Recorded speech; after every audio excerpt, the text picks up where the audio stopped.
నీ కొరకు క్రీస్తు, నీ కొరకు క్రీస్తు. నీ పాపములకి ప్రాయశ్చిత్తం చేసేదానికి ప్రాయశ్చిత్తార్థమైనటువంటి బలిగా, పాప పరిహారార్థ బలిగా ఎవరిచ్చారు నీకు? ఎవరిచ్చారు? దేవుడే ఆ పాప పరిహారార్థ బలిని నీ పాపములకు ప్రాయశ్చిత్తం చేసేదానికి, దేవుని దగ్గర నువ్వు కరుణ పొందేదానికి, కృప పొందేదానికి దేవుడే నీకు ఇస్తూ ఉన్నాడు. నువ్వేమీ ఇవ్వడంలే. గుర్తుపెట్టుకో. దేని గురించి చాలామంది అనుకుంటారు, యేసు ప్రభు శిలువ మరణం వల్ల దేవుని యొక్క కోపం తగ్గిపోయింది, కప్పు తగ్గిపోయింది. ఎంత పొరపాటు భావము, ఎంత ఫాల్స్ నోషను, ఎంత వక్రీకరించినటువంటి భావం. ఒకసారి ఆలోచించండి. యేసు ప్రభు శిలువలో చనిపోయాడు కాబట్టి దేవుని యొక్క కోపం తగ్గిపోయింది. ఆ గ్రాఫ్లో దేవుని యొక్క కోపం అంతకుముందు చాలా హైలో ఉండేది. ఇప్పుడు యేసు ప్రభు శిలువలో చనిపోయాడు కాబట్టి కోపం బాగా కిందకు వచ్చేసి దేవుడు శాంతించేసి మనుషులతోటి అంతా మంచిగా ఉంటున్నాడు. ఇంతకంటే సత్య దూరమైనటువంటిది ఏది లేదండి. సత్య దూరం ఇది, అవాస్తవం ఇది. ఎందుకంటే నీకు నీ పాపాలకి ప్రాయశ్చిత్తం చేయమని తన కుమారుణ్ణి ఎవరు ఈ లోకంలోనికి పంపించంటే నువ్వు పిలిస్తే రాలా యేసు ప్రభు. నువ్వు మంచి బ్యాప్టిస్టు మెంబరు కాబట్టో, లేదంటే మంచి క్యాథలిక్, లేదంటే ఇంకో ప్రెస్బిటేరియనో, లేదంటే ఎపిస్కోపాలియనో, లేదంటే నువ్వు పెంతెకోస్తాడు కాబట్టో నువ్వు పిలిస్తే ఆ యేసు ప్రభు రాలా. దేవుడు అనాది కాలంలో, కాలము పుట్టక మునిపే, జగత్తు పునాది వేయబడక మునిపే తన కుమారుణ్ణి ఈ లోకంలో పాపములకు ప్రాయశ్చిత్తం చేసేదానికి దేవుడే నీకు అనుగ్రహిస్తూ ఉన్నాడు. నువ్వు పిలిస్తే యేసు ప్రభు రాలే. సో నీ భావము సరి చేసుకోవాలి. ఇక్కడ నీ ఆలోచన సరి చేసుకోవాలా. ఏ విధంగా సరి చేసుకోవాలా? దేవుడికి తన కుమారుడైనటువంటి క్రీస్తు ప్రభుకి మధ్య ఘర్షణ అనేటటువంటిది. ఒక ఆయనేమో చాలా క్రూరుడైనటువంటి దేవుడు, కుమారుడేమో చాలా దయగలిగినటువంటి కుమారుడు అనేటటువంటి భావం నీ హృదయంలో నుంచి తొలగించుకో. దేవుడే నీ పాపాలని తీసివేసేదానికి దేవుణ్ణి ఈ లోకంలోనికి పంపించాడు. అంటే ఇంకొక రకంగా చెప్తూ ఉన్నా, God sends God into this world so that your sins may be atoned for. You may receive forgiveness for your sins. It is God who is sending God. ప్రాయశ్చిత్తం అనేటటువంటి భావంలో ఈ 4 అంశాలు ఉంటాయి. పాపము తొలగించబడాల, దోషము తొలగించబడాల, ఒకటోది. రెండోది, ఎవరికి వ్యతిరేకంగా అయితే పాపము చేయబడిందో ఆ వ్యక్తి సమాధానపరచబడాలా, శాంతింపజేయాలా. మూడోది, పాపం చేసినటువంటి వ్యక్తి అనేటటువంటి వాడు ఒకడు ఉన్నాడు. నాలుగోది, దానికి బలి అర్పణ అనేటటువంటిది కావాలా. ఇవి 4 ఉండాలి. ఇవి 4 కలిస్తే ఈ అటోన్మెంట్ అనేటటువంటి భావంలో, ప్రాయశ్చిత్తం అనేటటువంటి భావంలో సంపూర్ణమైనటువంటి అర్థం అనేటటువంటిది సమకూడుతుందండి. లెవియాకాండంలో 16వ అధ్యాయంలో దేవుని యొక్క కరుణాపీఠం గురించి రాయబడింది. హెబ్రీలకు రాసినటువంటి పత్రికలో కూడా కరుణాపీఠం గురించి రాయబడింది. వర్ణన చదివినప్పుడు సంవత్సరానికి ఒక్కసారే ప్రధాన యాజకుడు జంతువుల యొక్క రక్తాన్ని తీసుకొని కరుణాపీఠం మీద ప్రోక్షించి వారి పాపములకు ప్రాయశ్చిత్తం చేసేటటువంటి వాడు. సంవత్సరానికి ఒక్కసారే ఈయన ఆ రక్తంని తీసుకొని ఎక్కడికి పోయేటటువంటి వాడు అంటే అతి పరిశుద్ధ స్థలములో ఉన్నటువంటి ఆ మందస్సం దగ్గరికి వెళ్ళేటటువంటి వాడు. ఆ మందసము ఆ టాప్ భాగంలో, పై భాగంలో రెక్కలు చాచినటువంటి 2 కెరూబులు ఉండేటటువంటివి. ఒకటి ఈ వైపు, ఒకటి ఈ వైపు, ఆపోజిట్ డైరెక్షన్లో 2 రెక్కలు చాచినటువంటి ఆ కరుణాపీఠం మీద ప్రభువు లేదంటే దేవుడు ఆసీనుడై ఉంటాడు. ఈ కెరూబులు ఈ కరుణాపీఠం మీద ఆసీనుడైనటువంటి దేవుడు వాళ్ళ దృష్టి ఎంతసేపు దేని మీద ఉంది? కరుణాపీఠం మీద ఉంది, మందసం మీద ఉంది, ఆ కరుణాపీఠం మీద ఉంది. ఏముందండి మందసంలో? ఆ కరుణాపీఠం మీద, మెర్సీ సీట్ మీద ఏముంది? Why God is looking at that mercy seat always? కారణం ఏమిటి అనంటే, ఆ కరుణాపీఠం ఉండేటటువంటి ఆ మందసంలో ఒక పుస్తకం ఉంది. ఆ పుస్తకము దేవుని యొక్క ధర్మశాస్త్రం. ఈ సందర్భంలో ఒక విషయం చెప్తా మీకు. ఒక ఇశ్రాయేలు దేశంలో తప్ప దాని చుట్టుపక్కల ఇతర ప్రాంతాల్లో మిగిలినటువంటి సంస్కృతుల్లో, మత వ్యవస్థల్లో, దేశాల్లో హోలీ ఆఫ్ హోలీస్ లోపలికి పోతే, అతి పరిశుద్ధమైనటువంటి స్థలము, శాంక్టమ్ శాంక్టోరం, అతి పరిశుద్ధ స్థలంలోనికి పోతే అక్కడ మీకు కనిపించేటటువంటిది ఒక దేవుని యొక్క విగ్రహము, ఒక బొమ్మ కనిపిస్తుంది. దీనికి పూర్తిగా భిన్నంగా ఇశ్రాయేల్ దేశంలో ఉండేటటువంటి దేవుని యొక్క అతి పరిశుద్ధ స్థలంలోనికి ఒక వ్యక్తి ప్రవేశిస్తే అక్కడ నీకు దేవుని యొక్క విగ్రహము, దేవుని యొక్క బొమ్మ, మూర్తి ఏమి కనిపించవు. మరి ఏమి కనిపిస్తుంది? ఆ మందసంలో, ఆ కరుణాపీఠం మీద రెక్కల చాచి వాళ్ళు చూస్తూ ఉంటారు కదా, ఆ మందసంలో ఏముంటుందంటే దేవుని యొక్క ధర్మశాస్త్రం అనేటటువంటిది ఉంటుంది. నీతికి సంబంధించినటువంటిది, న్యాయానికి సంబంధించినటువంటిది, దేవుడి దగ్గర నుంచి వచ్చినటువంటి వాక్యం అది. మొరాలిటీకి సంబంధించినటువంటిది, ఎథిక్స్ సంబంధించినటువంటిది, పరిశుద్ధతకి, పవిత్రతకి సంబంధించినటువంటిది. దేవుని యొక్క ఆజ్ఞలు కలిగినటువంటి ధర్మశాస్త్రము అతి పరిశుద్ధ స్థలంలో ఉంది. ఒక దేవుని యొక్క బొమ్మ కాదు, దేవత యొక్క బొమ్మ కాదు. ఆ దేవుని యొక్క ధర్మశాస్త్రము నీతికి, న్యాయానికి, దేవుని యొక్క పరిశుద్ధతకి ముడిపడి ఉన్నటువంటి పుస్తకం. ఆ అతి పరిశుద్ధ స్థలంలో మీకు కనిపించేటటువంటిది దేవుని యొక్క ధర్మశాస్త్రం. దేవుడు దాన్ని చూస్తూ ఉన్నాడు, కెరూబులు దాన్ని చూస్తూ ఉన్నాయి. ఆ ఆజ్ఞలని మీరు మీరవద్దు, దీని ప్రకారం నడుచుకోండి అని చెప్పి ఆ ధర్మశాస్త్రము ఇశ్రాయేలీయులకు ఇవ్వబడింది. వాస్తవంగా జరిగేటటువంటిది ఏంటి? అనునిత్యము, ప్రతిదినము, సంవత్సరం అంతా కూడా ఆ దేవుని యొక్క ధర్మశాస్త్రానికి విరుద్ధంగా, వ్యతిరేకంగా మానవులు క్రియలు చేస్తూ ఉన్నారు. అంటే పాపం అనేటటువంటిది జరుగుతుంది. దేవుడు ఏం చేస్తున్నాడు? ధర్మశాస్త్రాన్ని చూస్తూ ఉన్నాడు, మనుషుల్ని కూడా ఆయన చూస్తూ ఉన్నాడు. ఎంతగా మానవులు దేవుని యొక్క ధర్మశాస్త్రాన్ని వ్యతిరేకిస్తూ, ఉల్లంఘిస్తూ, భంగపరుస్తూ ఆయనకి ఉగ్రతని అనేటటువంటిది రేపుతున్నాననేటువంటిది మనకు అర్థమవుతుంది. ఆయన కళ్ళు దాని మీద ఉన్నాయి, మానవుల మీద కూడా ఉన్నాయి. ఇంకొక విషయం చెప్తా. దేవుడు పై రూపమును చూడరు కానీ మానవుని యొక్క ఆయన హృదయము వైపు చూస్తాడని చెప్పి రాయబడింది. సమూయేలు రాసినటువంటి మొదటి గ్రంథము 16వ అధ్యాయము 7వ వచనం ఒకసారి చదువుతాను. అయితే యెహోవా సమూయేలుతో ఈలాగు సెలవిచ్చెను, అతని రూపమును, అతని ఎత్తును లక్ష్యపెట్టకము. మనుష్యులు లక్ష్యపెట్టి వాటిని యెహోవా లక్ష్యపెట్టడు. నేను అతన్ని త్రోసివేసి ఉన్నాను. మనుషులు పై రూపమును లక్ష్యపెట్టుదురు, కానీ యెహోవా హృదయమును లక్ష్యపెట్టును అని చెప్పి రాయబడింది.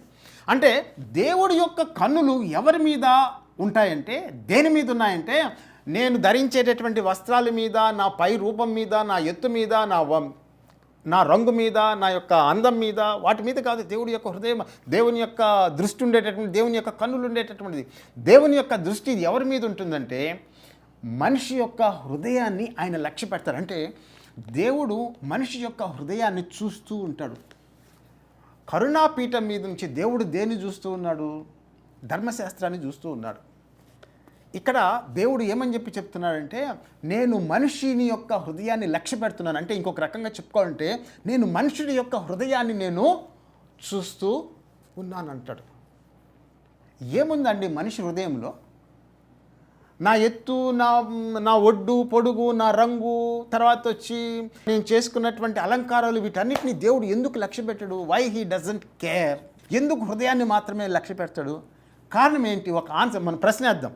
ఎందుకు దేవుడు హృదయాన్ని లక్ష్య పెడతాడంటే కారణం ఏమిటి అంటే, దేవుని యొక్క ధర్మశాస్త్రము, మళ్ళీ చెప్తున్నా, దేవుని యొక్క ధర్మశాస్త్రము మనుషుల హృదయాల్లో రాయబడింది. దేని మీద రాయబడింది? మనుషుల హృదయాల్లో రాయబడింది. మనకు దేవుడు 10 ఆజ్ఞలు పలకల రూపంలో ఇచ్చుండకపోవచ్చు. ఇశ్రాయేలుకి ఇచ్చినట్టు ఇతర జనాలకి 10 ఆజ్ఞల్ని, లేదంటే ఆయన యొక్క ఆజ్ఞల్ని, ఆయన యొక్క నైతిక తత్వాన్ని 10 ఆజ్ఞల రూపంలో ఇచ్చిండకపోవచ్చు. కానీ దేవుడు ప్రతి మానవుడి హృదయంలో, వాడు ఇశ్రాయేలీయుడైనా కాకపోయినా, ఈ దేశం వాడు కాకపోయినా, దూరంగా ఉండేవాడైనా, ఎడారిలో ఉండేవాడైనా, అరణ్యంలో ఉండేటటువంటి మంచు ప్రాంతాల్లో ఉంది, ఎక్కడైనా సరే, అన్ని దేశాల వాళ్ళకి ప్రతి మానవుడి హృదయంలో దేవుడి యొక్క ఆజ్ఞలు అనేటటువంటివి రాయబడి ఉన్నాయి. అందువల్లనే పాపము చేసినప్పుడు ఒకరి యొక్క మనస్సాక్షి వారి మీద నేరారోపణ చేస్తుంది, తప్పు మోపుతుంది. నింద చేయనప్పుడు సమ్మతి తెలియజేస్తుంది. అంటే విషయము ఒకదానికి వస్తూ ఉన్నాం. దేవుడు నీ యొక్క హృదయాన్ని చూస్తూ ఉన్నాడు. దాంట్లో ఆయనకి కనిపించేటటువంటిది ఏమిటి అంటే దేవుని యొక్క నీతి, దేవుని యొక్క పరిశుద్ధత, దేవుని యొక్క మంచితనము మానవుని యొక్క హృదయంలో కనిపించడంలే. అదంతా కూడా పాపము దేవునికి వ్యతిరేకమండి. దాన్ని చూస్తూ ఉన్నాడు. మరి ఈ పాపం చేసినటువంటి వ్యక్తిని ఆయన తన యొక్క ఉగ్రతతోటి, తన యొక్క శక్తితోటి ఆయన సమూలంగా నిర్మూలించవచ్చు. కానీ దేవుడు ఆ విధంగా చెయ్యలే. ఈ పాపము చేసినటువంటి వ్యక్తిని ఆయన రక్షించుకునేదానికి ఆయన బలి అర్పణలను ఏర్పాటు చేశాడు పాతకాలంలో. ఇప్పుడు అవన్నీ కూడా కేవలము టైప్స్ అన్నమాట. అంటే రాబోయేటటువంటి వాడిని ముందుగా బయలుపరిచేటటువంటి ఛాయాచిత్రాలు అవి. వాటిలో ఏమీ సబ్స్టాన్స్, ఎసెన్స్ అనేటటువంటిది ఏమీ లేదు ఆ పాతకాలపు బలి అర్పణల్లో. అసలు సిసలైనటువంటి ఎసెన్స్, సబ్స్టెన్స్, అసలు వాస్తవికత, అసలు యథార్థం అనేటటువంటిది ఎక్కడ ఉందంటే యేసు ప్రభువులో ఉంది. ఆయన నా హృదయంలో నేను చేసినటువంటి పాపమును బట్టి, నా యొక్క పాపపు స్థితిని నుంచి నన్ను విడిపించి దేవునితో సమాధానపరిచేదానికి ఈ యేసు తన్ను తాను బలి అర్పణగా అర్పించుకున్నాడు. కరుణాపీఠం మీద ప్రధాన యాజకుడు సంవత్సరానికి ఒక్కసారి వచ్చి ఆ జంతువుల రక్తమును ప్రోక్షించి పాపములకి ప్రాయశ్చిత్తం చేసేటటువంటి వాడు. అది కేవలము ఛాయ మాత్రమే. ధర్మశాస్త్రం ఉంది, ఎప్పుడూ ఉల్లంఘిస్తున్నారు, దేవుని యొక్క ఉగ్రత వచ్చింది, దాన్ని తీసివేసేదానికి రక్త ప్రోక్షణ అనేటటువంటిది అవసరమైంది. అది ఛాయ. యేసు ప్రభు దాన్ని సంపూర్ణంగా, వాస్తవంగా, రియల్ టైంలో ఆయన నెరవేర్చాడు. ఆయన పాప పరిహారార్థ బలిగా తన్ను తానే సమర్పించుకొని దేవుని యొక్క కరుణాపీఠం మీద తన యొక్క రక్తమును ఆయన ప్రోక్షించి నీ పాపాలకి, నా పాపాలకి, ఎంతమంది అయితే యేసు ప్రభు మీద విశ్వాసం ఉంచుతారో వారందరి పాపాలకి ఆయన రక్తము ప్రాయశ్చిత్తం చేసి దేవునితో సమాధానపరిచి దేవుని యొక్క ఉగ్రతను నీ మీద నుంచి తొలగించి దేవుని యొక్క కృపను నీ జీవితంలోనికి తీసుకొని వస్తుంది. ఇందులో నువ్వు చేసింది ఏంటో నాకు చెప్పు. నువ్వు చేసింది ఏంటో చెప్పు.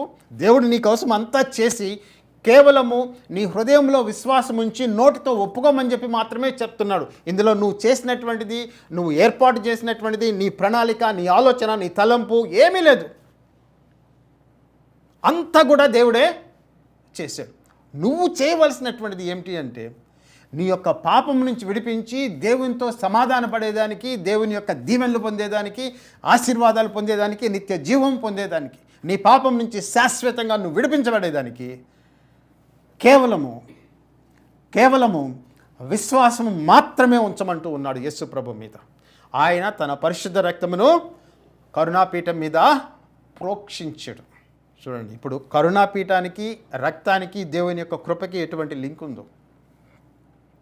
ఆ రక్తమును ప్రోక్షించి దేవుని యొక్క ఉగ్రతను ఆయన తొలగించి వేశాడు. ఇప్పుడు ఆయన చేసినటువంటి ఆ క్రియను, ఆయన యొక్క రక్తమును దేవుడు అంగీకరిస్తున్నాడు. రక్తము అనేటటువంటి పదము మనము వాడినప్పుడు అది మరణాన్ని, చావుని సూచించేటటువంటిది. వ్యక్తి యొక్క పాపము తీసివేయబడేదానికి ఆ వ్యక్తి యొక్క స్థానంలో ఇంకొక వ్యక్తి చనిపోయి ఆ రక్తము దేవుని యొక్క కరుణాపీఠం మీద ప్రోక్షించబడింది. ఇది దాని యొక్క అర్థం. రక్తం అనేటటువంటిది చిందింపబడాల. యేసు ప్రభు తన పరిశుద్ధ రక్తాన్ని నీ కోసం నా కోసం ఆయన చిందించాడు. దేవుడు ఆ రక్తాన్ని చూస్తూ ఉన్నాడు. దేవుడు ఆ మరణాన్ని చూస్తూ ఉన్నాడు. కేవలము ఈ ఒక్క బలి అర్పణను మాత్రమే దేవుడు అంగీకరిస్తూ ఉన్నాడు. వేరే బలి అర్పణలు, పాప పరిహారార్థ నిమిత్తమైనటువంటి ఇతర బలి అర్పణలను దేవుడు అంగీకరించడం లేదు. కారణము ఏంటి అంటే, హేతువు ఏంటి అంటే, రీజన్ ఏంటి అంటే, కారణం ఏంటి అంటే, కేవలము యేసు మాత్రమే పాపము లేనటువంటి జీవితాన్ని జీవించినటువంటి దైవ మానవుడు దేవుడు. నువ్వు అడగచ్చు, నీకు డౌట్ రావచ్చు, ఎందుకయ్యా నువ్వు యేసు ప్రభు రక్తాన్ని గురించి మాత్రమే చెప్తావు, ఎందుకయ్యా నువ్వు యేసు ప్రభు మరణాన్ని గురించి మాత్రమే చెప్తావు? అదేనండి నీ జీవితానికి కీలకమైనటువంటిది. నీ పాపాల నుంచి విడిపించి దేవుని యొక్క సన్నిధికి చేర్చేటటువంటిది ఆ యేసు ప్రభు యొక్క మరణము, ఆ యేసు ప్రభు యొక్క రక్తము. అందువల్లనే ఇంతగా చెప్పాల్సి వస్తుంది. ఆ యేసు ప్రభు యొక్క రక్తం లేకుండా, యేసు ప్రభు యొక్క మరణం లేకుండా నీకు నాకు లోకం యొక్క పాపములకు ప్రాయశ్చిత్తము లేదు అని చెప్తూ ఉన్నాం. యేసు ప్రభు లాంటి వ్యక్తి నీకు ఇంకెవరూ కనిపించరు. నీతి బోధకులు చాలామంది ఉన్నారు, మేమేమి కాదండి అని చెప్పడం లే. There are so many moral teachers, excellent moral teachers. We are not saying that మిగిలినటువంటి వాళ్ళు లేరని చెప్పడం లే. కానీ పాపము లేకుండా జీవించి దేవుని యొక్క సమస్తమైనటువంటి చిత్తాన్ని సంపూర్ణంగా నెరవేర్చి, తన తండ్రి చిత్తాన్ని సంపూర్ణంగా నెరవేర్చినటువంటి ఏకైక దేవుని కుమారుడు, ఏకైక మానవుడు యేసు ప్రభు మాత్రమే. కావాలంటే నీకు అంత అనుమానంగా ఉంటే ఆయన యొక్క జీవితాన్ని, ఆయన గురించి చెప్పబడినటువంటి ప్రవచనాల్ని నువ్వు చదివి ఇతర పుస్తకాలతో కంపేర్ చేసుకొని చదివి ఆ తర్వాత నిర్ణయానికి రా. పాపములు క్షమించబడేదానికి నేను చేసేటటువంటిది ఏమీ లేదు, నువ్వు చేసేటటువంటిది ఏమీ లేదు. దేవుడు చేసినటువంటి ఆ శిలువ కార్యాన్ని నువ్వు దాని మీద విశ్వాసం ఉంచి, నీ హృదయంలో విశ్వాసం ఉంచి, నోటితో ఒప్పుకొని నీ జీవితాన్ని క్రీస్తుకు సమర్పిస్తే నీ జీవితము రూపాంతరం అనేటటువంటిది పొందుతుంది. నీకేమీ నష్టం ఉండదు, నీకు లాస్ అయ్యేటటువంటిది ఏమీ ఉండదు. యేసు ప్రభువుని నమ్ముకుంటే హృదయానికి సంబంధించినటువంటి విషయాన్ని గురించి మాట్లాడుతున్నా, నీ బాహ్యమైనటువంటి స్థితిని గురించి దాని గురించి నేనేం మాట్లాడడంలే. నీ హృదయంలో మార్పు వస్తుంది. నువ్వు దేవునితో సమాధానపరచబడినప్పుడు నిజమైనటువంటి, వాస్తవమైనటువంటి, యథార్థమైనటువంటి శాంతి అనేటువంటిది నీ హృదయంలో పొంగతుంది. గుర్తుపెట్టుకో, శాంతి అనేటటువంటి ఒక నిశ్శబ్దమైనటువంటి ప్రదేశంలోకి వెళ్ళి ఒక పర్టికులర్ భంగిమలో కూర్చొని కళ్ళు మూసుకొని ధ్యానించడం వల్ల నీకు శాంతి రాదు. శాంతి అనేటటువంటిది మనస్సాక్షికి, హృదయానికి సంబంధించినటువంటి విషయం, భౌతికమైనటువంటి పరిస్థితులకు సంబంధించినటువంటిది కాదు. నువ్వు ఏ ప్రదేశంలో కూర్చుంటున్నావో దానికి శాంతికి ఏం సంబంధంలే నీ హృదయానికి. నువ్వు ఏ భంగిమలో కూర్చొని దేవుణ్ణి ధ్యానిస్తున్నావో దానికి శాంతికి ఏం సంబంధంలే. నీ పాపములు క్షమించబడి ఉన్నాయా లేవా అనేటటువంటి దానికి మాత్రమే నీకు శాంతికి సంబంధం ఉంది. నీకు ఆ శాంతి అనేటటువంటి దానికి సంబంధం ఉంది. అంతేగాని దూర ప్రదేశానికి వెళ్ళిపోయి, మంచు కొండల్లోకి వెళ్ళిపోయి, మనుషులు లేనటువంటి ప్రదేశంలోకి వెళ్ళిపోయి, కాకులు దూరనటువంటి కారు అడవిలోకి వెళ్ళిపోయి అక్కడ ఒక పర్టికులర్ భంగిమలో కూర్చునో నిలబడో ధ్యానం చేస్తూ ఉంటే అప్పుడు నీ హృదయంలోనికి శాంతి పొంగుతా రాదు. హృదయ అంతరంగంలో ఉండి పాపము తొలగించబడితేనే నీకు నిజమైనటువంటి శాంతి. ఆ శాంతి అనేటటువంటిది పాపము తొలగించడం వల్ల మాత్రమే కలుగుతుంది. కానీ నువ్వు కూర్చునేటటువంటి భంగిమ వల్ల, నువ్వు ఉండేటటువంటి ప్రదేశం వల్ల, నువ్వు నీళ్ళతో కడుక్కోవడం వల్ల, నువ్వు ఇచ్చేటటువంటి దానాల వల్ల, ధర్మాల వల్ల రాదు. యేసు ప్రభు యొక్క రక్తము, ఆయన యొక్క మరణము నీ జీవితంలో నిజమైనటువంటి శాంతిని, సమాధానాన్ని కలిగజేసేటటువంటివి. వాటి మీద నువ్వు విశ్వాసం ఉంచాలి. కేవలం విశ్వాసం ఉంచాలా, ఏమి క్రియ చేయమని చెప్పడంలే. చిట్ట చివరిగా ఒక విషయం చెప్తా మీకు. ఈ బైబిల్లో కనిపించేటటువంటి దేవుడు ఎంత హ్యూమిలిటీ కలిగినటువంటి దేవుడో మీకు చెప్తాను. దేవుని యొక్క దీనత్వం గురించి, బైబిల్లో కనిపించేటటువంటి దేవుని యొక్క దీనత్వం గురించి నేను ఎందుకు మాట్లాడుతూ ఉన్నానంటే, ఈ రోమ్ సామ్రాజ్యంలో కానీ, గ్రీక్ సామ్రాజ్యంలో కానీ, ఇతర సామ్రాజ్యాల్లో, ఇతర సంస్కృతుల్లో ఉండేటటువంటి దేవుళ్ళందరూ కూడా వీరులు, శూరులు, కండలు తిరిగినటువంటి ఆజానుబాహువులు, శత్రువుల్ని కత్తులతో చంపేసేటటువంటి వాళ్ళు, శూలాలతో పొడిచి చంపేసేటటువంటి వాళ్ళు, శత్రువుల్ని అణిచివేసేటటువంటి అటువంటి దేవుళ్ళు, దేవతలు నీకు కనిపిస్తారు. కానీ ఏ దేవుడు నీ పాపాలు క్షమించేదానికి సిలువలో దీనాతి దీనంగా నిస్సహాయుడిగా వేలాడాడు? నాకు ఎక్కడైనా చూపించును. చూడండి, రోమ్ సామ్రాజ్యంలో ఈ జ్యూస్ అనేటటువంటి దేవుడు ఉన్నాడండి. జూపిటరో జ్యూస్ అనే దేవతలు ఉన్నారు. ఒక ఆయన చేతిలో ఏమో శీలం ఉంటుంది, ఇంకొక దేవుడి చేతిలో ఏమో వజ్రాయుధం అంటే దాన్ని ఏమంటాము, మెరుపు ఉంటుంది. ఇంకొక దేవుడి చేతిలో ఏమో ఒక శూలం ఉంటుంది, కత్తులు ఉండేటటువంటి దేవుళ్ళు, బాణాలు ఉండేటటువంటి దేవుళ్ళు, విల్లంబులు ఉండేటటువంటి దేవుళ్ళు, రకరకాల దేవుళ్ళు, రకరకాల ఆయుధాలండి. క్రైస్తవ విశ్వాసంలో కనిపించేటటువంటి ఈ దేవుడికి కనిపించేటటువంటి ఏకైక ఆయన ఆయుధము, లేదంటే ఆయన సాధించినటువంటి, ఆయన ఉపయోగించినటువంటి ఆయుధము ఏమిటి అంటేనండి సిలువ. నేరస్తులు చనిపోయేటటువంటి సిలువ. ఆ సిలువని ఆయన అధిరోహించేదానికి ఆయన తన్ను తాను తగ్గించుకుంటాడు. అంత దీనత్వం కలిగినటువంటి వాడు ఈ బైబిల్లో కనిపించేటటువంటి దేవుడు అండి.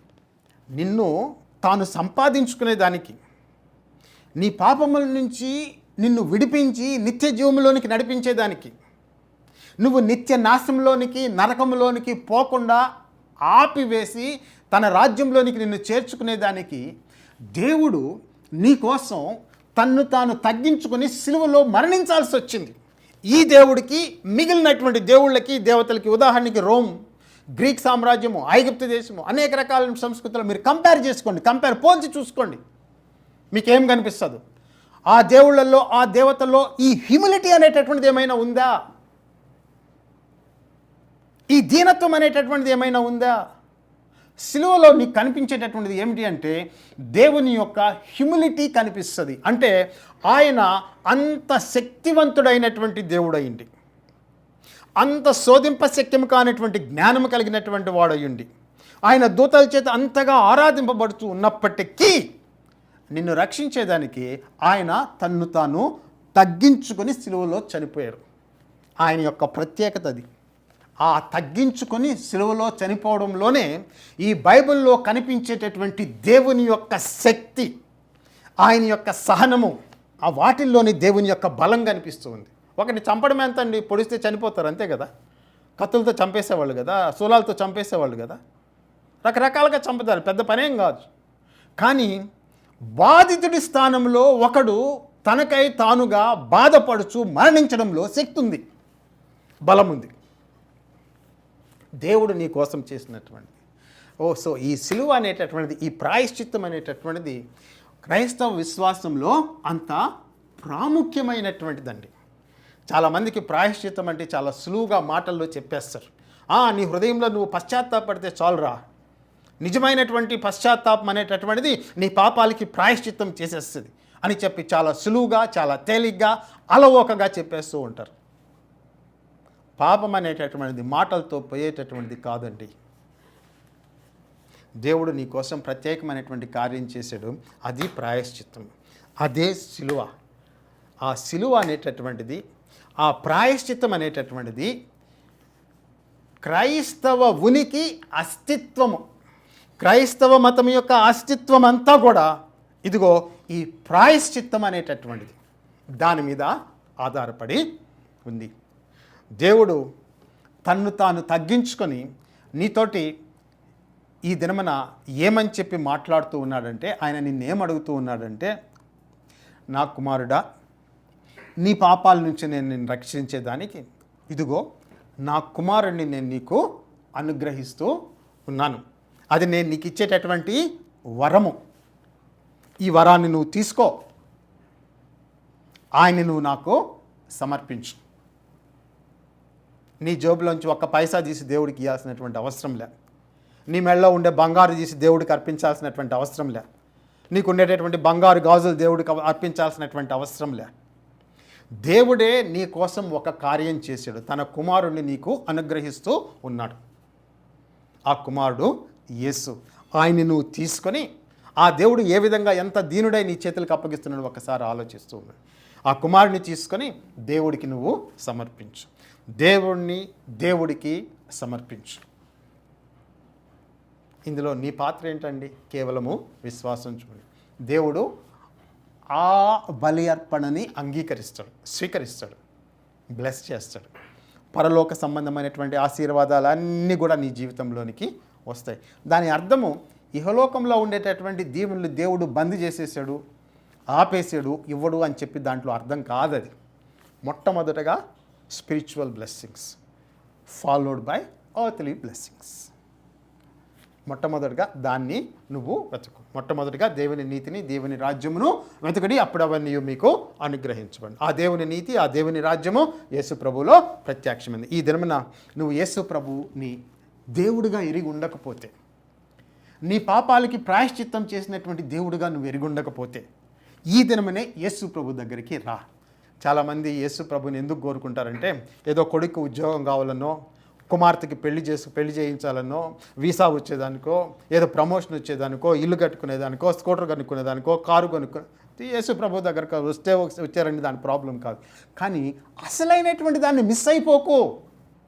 అసలైనటువంటిది, సిసలైనటువంటిది ఏమిటి అంటే, యేసు ప్రభులో నీకు దొరికేటటువంటి పాప క్షమాపణ, నిత్య జీవం అనేటటువంటిది. వాటిని మిస్ అయిపోకు. మొట్టమొదట అది సంపాదించుకో.